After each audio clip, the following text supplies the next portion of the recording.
Hello and welcome. My name is Roger Quail, and you are listening to My Life in the Mosh of Ghosts.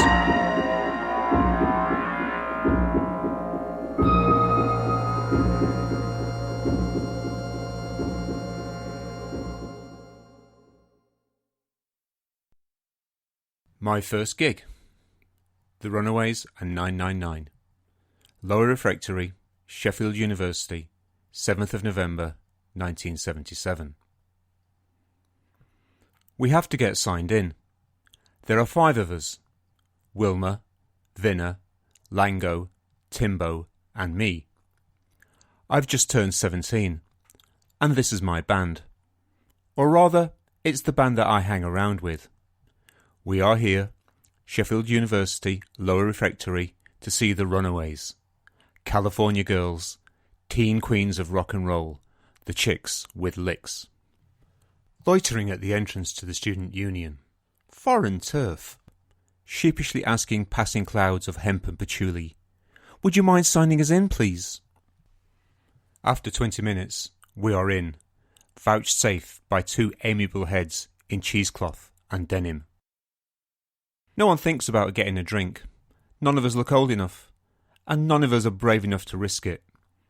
Instead, we make our way into the hall and go down to the front. It's already busy. The audience is 99% young males. The Runaways played here last year, and the lead singer, Cherry Curry, wore a basque and stilettos and very little else. I think a basque is someone who lives in northern Spain. Too young to have seen Stacia from Hawkwind in her prime, we are a heady mix of high hopes, hormones and high karate. We are here for titillation, hopefully with an emphasis on tit. But first, 999. 999 are from London. Frontman Nick Cash has form. Before punk happened, he was plain old Keith Lucas, in Kilburn and the High Roads with Ian Jury. At the end of 1976, he seized the chance to make Gabba Gabba Hey While the Sun Shines, and like many other pub rockers, hitched on board the punk bandwagon just as it pulled away from the Nashville rooms.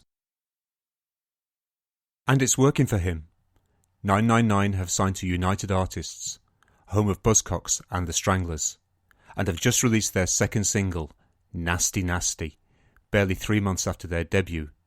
Get on with it, bash 'em out, very punk rock. Looking down on us tonight, Nick Cash is 28. He's positively ancient, but he's getting away with it. We're bored.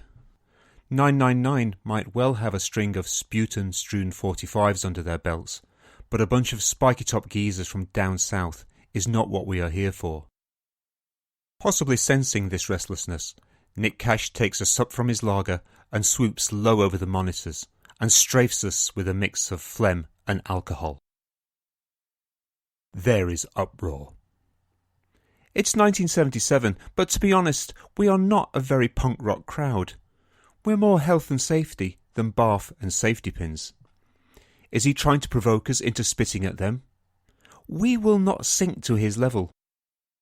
Instead, a wave of booing, not unlike the sound heard up the road at Abbeydale Cricket Club when Dickie Bird takes Yorkshire off for bad light, fills the Lower Refectory.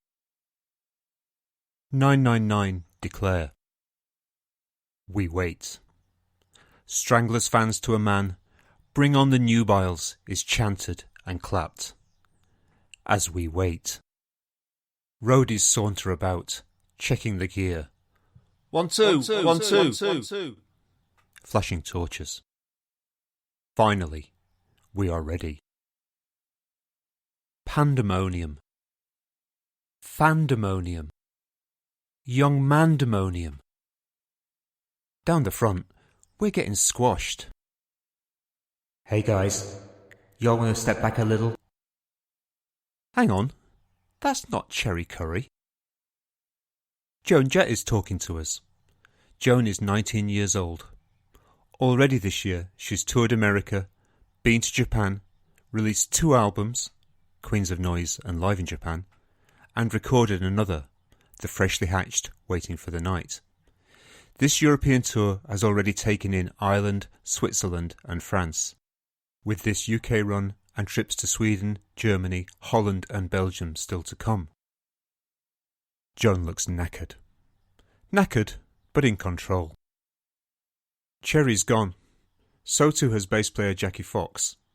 Formed just 2 years before this gig, under the watchful, some might suggest manipulative, management of rock and roll era Svengali Kim Fowley, this band of combat-fatigued G.I. Janes are overworked, overtired, and over here. Mercurial music men like Kim know how to extract the silver from Quicksilver and exploit the window of opportunity just before it slams down shut on their fingertips. With the departure of Sherry, the lingerie has gone.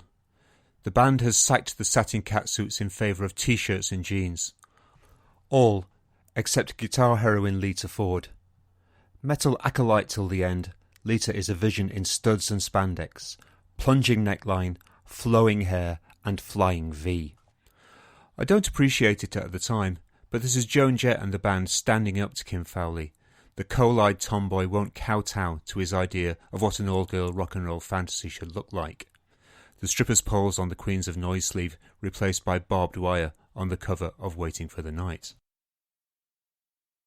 The music is meat and two-veg US rock, somewhere between Kiss, Alice Cooper and Grand Funk Railroad. There's a sense that the new songs, Wasted, School Days, wipe their snot on their sleeves in recognition of the change in times, but this is Tonka Toy metal. It trundles, but it never really rumbles. Drummer Sandy West brings another song to an agricultural halt. One of our gang manages to catch the eye of new bass player Vicky Blue and flicks a business card in her direction. Vicky picks it up and reads it. "What is it?" "It's for our band." This says a lot about our band, or rather, the band that I hang around with. The Clash have just unleashed Complete Control. The Sex Pistols' Holidays in the Sun is new in the shops. These bands have badges, fanzines and flyers. These bands have notorious managers, Bernie Rhodes and Malcolm McLaren. We have Francis Butler and his business cards. Kim Fowley is masterminding the Runaways. He's been having hits since B. Bumble and the Stingers. Our band's impresario is a local Liberal councillor with connections at Dial House Working Men's Club. Nonplussed, Vicky Blue drops our business card and turns away as Sandy West 1234s the band into the next song. Before tonight, the closest I had come to a proper local gig was holding a copy of Dr. Feelgood's Stupidity album in W.H. Smith's on Fargate, which was recorded up the road at Sheffield City Hall. My older brother had talked about taking me to see Roxy Music on the Country Life Tour, but that was just talk. Not for me, Eno and the Winkies at the City Hall, nor the Clash at the top rank, and that was just last week. True, I went to a free pop festival in Concord Park when I was 14. In years to come, I'll convince myself that I saw John Peel-favoured Lancashire rockers Tractor at this.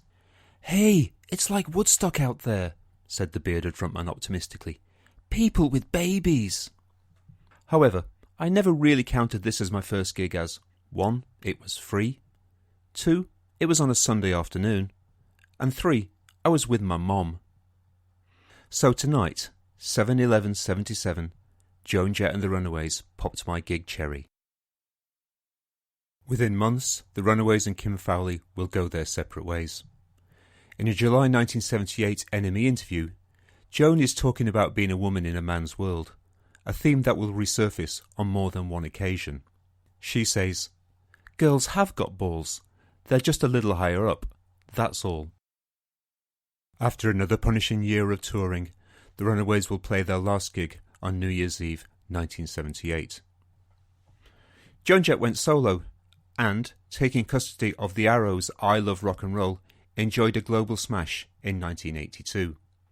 An inspirational figure for the Riot Girl movement, she continues to tour and make records on her own independent Blackheart Records label. Lita Ford, under the tutelage of Sharon Osbourne, became a pop metal pin-up in the late 80s.